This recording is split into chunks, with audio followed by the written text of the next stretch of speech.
Hello, welcome to our second review for Halloween month 2022. This is our third year that we've been celebrating Halloween month, where throughout the month of October I review horror comics or horror themed superheroes, right? And I asked some of the guys on a live stream, not my live stream, obviously. Did you guys want me to review a Swamp Thing book or a Man Thing book?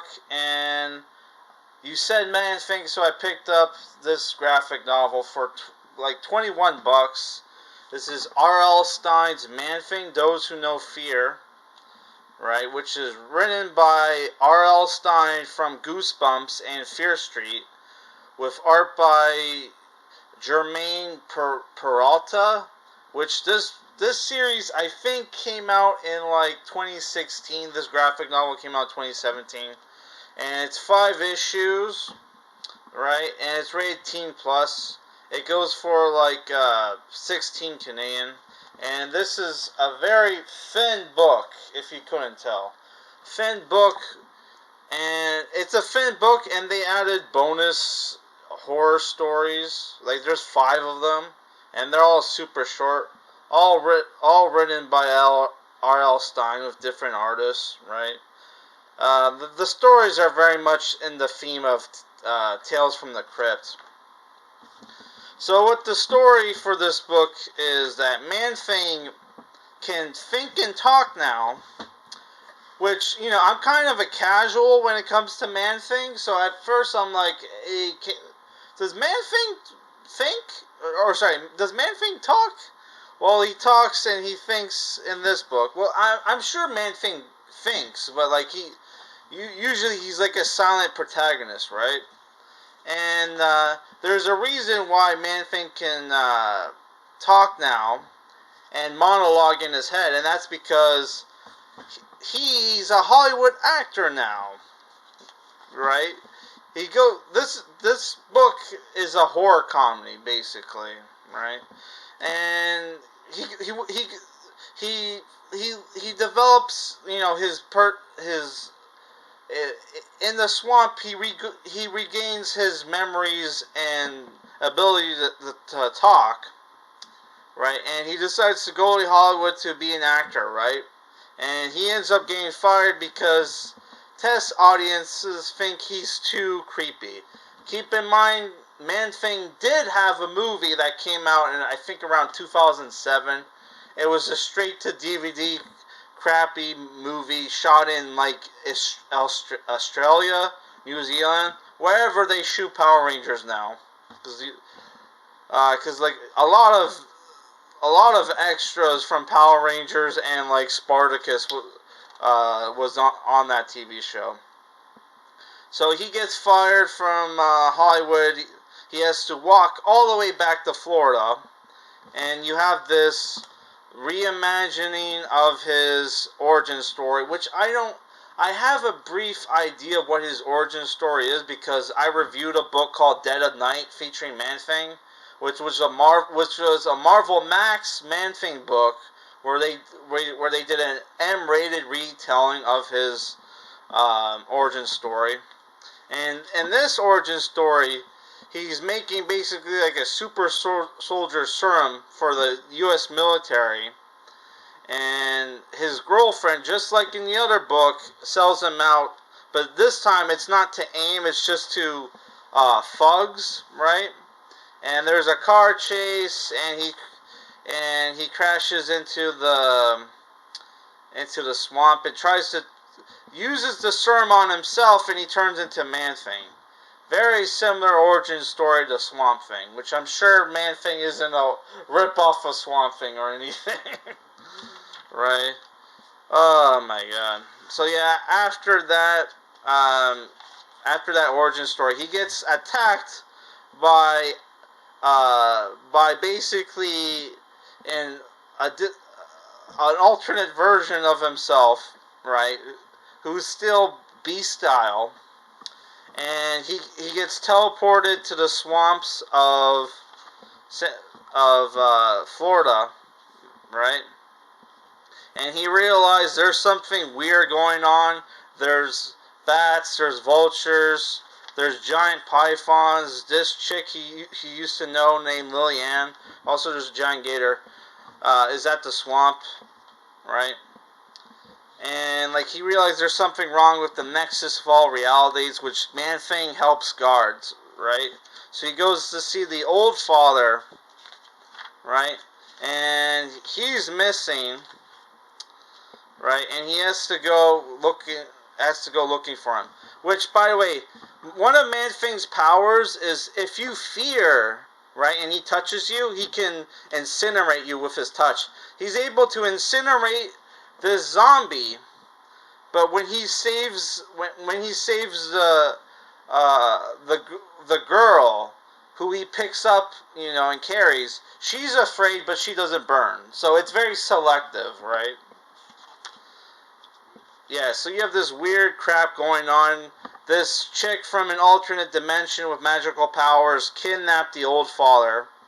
And if he dies, chaos will reign throughout, planet Earth, right? So Man-Thing has to rescue him. But yeah, there's no cool fights in this book. Everything has a comedic ending. Like, he turns back into Ted Sallis randomly. And the gladiator that he was fighting was like, I'd rather kill myself than dishonor myself by killing this weakling, right? Yeah. So yeah, this book is very random. A lot of dumb old jokes and modern references, right? They keep making fun of how he looks and smells. He keeps calling himself handsome. Everybody calls each other handsome, right? A lot of dumb jokes, modern references here. Ted Sallis talks like a soy boy, because of course he does, and he looks like a soy boy too. Yeah, there's a lot of dumb jokes here. Like, Man-Thing gets in a fight with this glowing guy, and he uses a mirror to defeat him, right? Not his superpowers or anything. Oh my god. And the book ends on a fucking cliffhanger. Right? So, and keep in mind, this isn't volume 1 or anything. This is like a mini-series or something.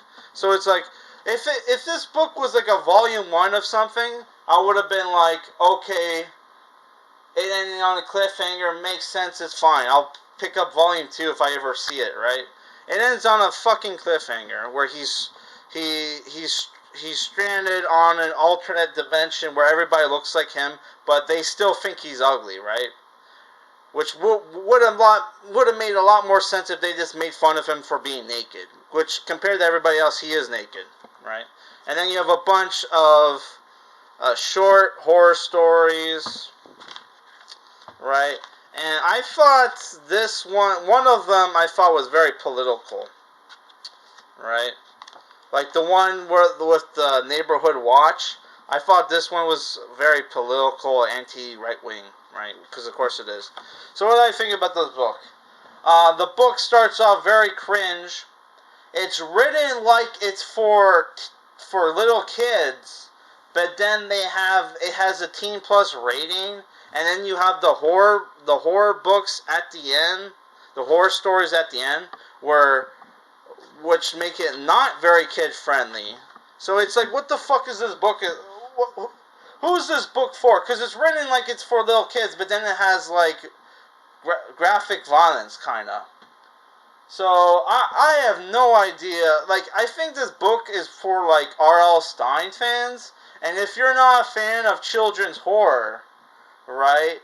Or, like, Goosebumps or whatever, which I'm not, honestly. I don't really have nostalgia for that shit. I only watch it because, we didn't have the internet, and we just watched whatever we saw on TV, right?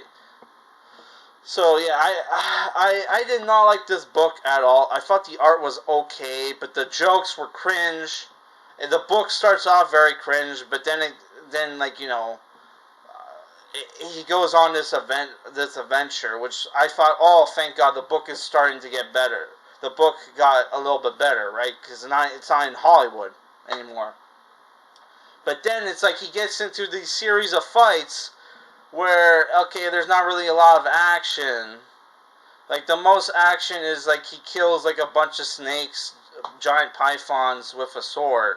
Which I didn't show that. Sorry about that. But yeah, I thought the book sucks. I'm sorry.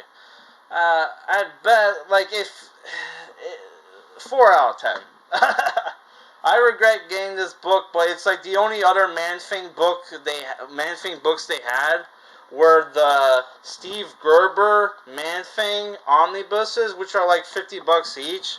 And I'm not a huge fan of Steve Gerber. I get why people like him, because like he was doing like comedy style books, like comedy style superhero books at a time where like that wasn't really a thing.